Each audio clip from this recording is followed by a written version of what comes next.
The worst stock in the S&P in the first half? No way. Netflix. Really? No way? No, I believe it's lost more than $227 billion in market cap. It's equivalent to the domestic box office total for the last 24 years combined. Joining us right now is Rich Greenfield, LightShed Partners, Cynthia Littleton, Variety co-editor-in-chief. Good morning to both of you ahead of this holiday weekend. We appreciate you being with us. Rich, I'm going to start with you. The question of the morning, the question of the year for folks who've invested in Netflix or folks who are now thinking maybe I should be invested in Netflix. Would you at these prices?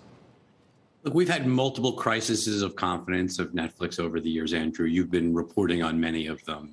This is nothing new. There are times when people have just sort of given up on streaming or thought that the business was just not going to scale to the levels they thought.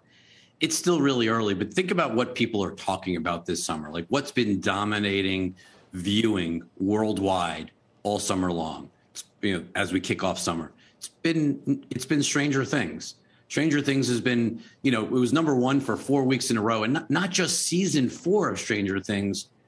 All 4 seasons were in the top 4 for 4 weeks straight.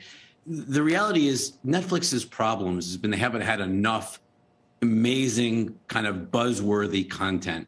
The advertising is going to help grow revenue a bit. Right. Password sharing is going to help grow revenue. There's no doubt expectations are too low for 2023. But the real driver of what's going to make Netflix work again is the content has to be better than it was over the prior 6 to 9 months, Rich, where it was definitely slower.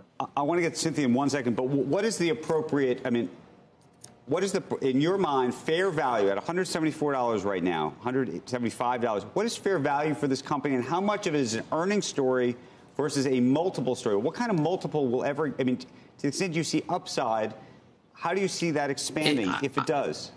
I think it really comes down to, Andrew, what do you believe the TAM for streaming are? They have 220 plus million subscribers. Do you believe that streaming is going to top out at 300 million, 400 million, 500 or 600 million? I think that very much determines how you think about the valuation of this company. We think this number is north of 600 million long term. Is it going to take a little bit longer to get there than we originally thought? It will. Right. There's no doubt that the pandemic and multiple other factors. We never thought Peacock would lose $2.5 billion this year. Right. And so I do think that the competition as well as the pandemic have certainly altered the sort of trajectory of Netflix. But in terms of the long-term potential, I think there's going to be several winners, and Netflix is going to be one of them. Hey, Cynthia, you've been doing some remarkable reporting on what's going on inside Netflix, how things are shifting, how things are changing, and maybe how they're not changing. Yeah, it is. It's been this company has been a thrill ride to cover ever since it arrived, and certainly in the last 10 years as it set about just reorganizing the landscape.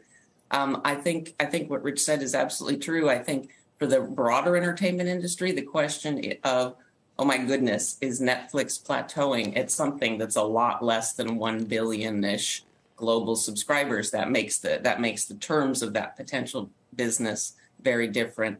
I think one thing from the creative community's point of view that will be very interesting to see when they have their earnings is, were they being overly conservative with that warning of the Q2 loss that could be as high as 2 million? Was that was that a classic case of managing expectations so that they can beat that in a couple of weeks? I think that's something that the creative community is just like investors, is very interested to see how much did that warning indicate a plateau?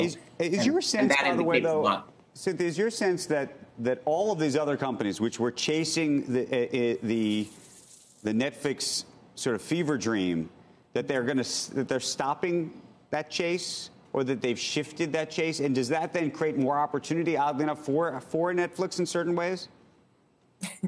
It's interesting, figuring out where the content, where the rights are, is very much a game of three-dimensional chess.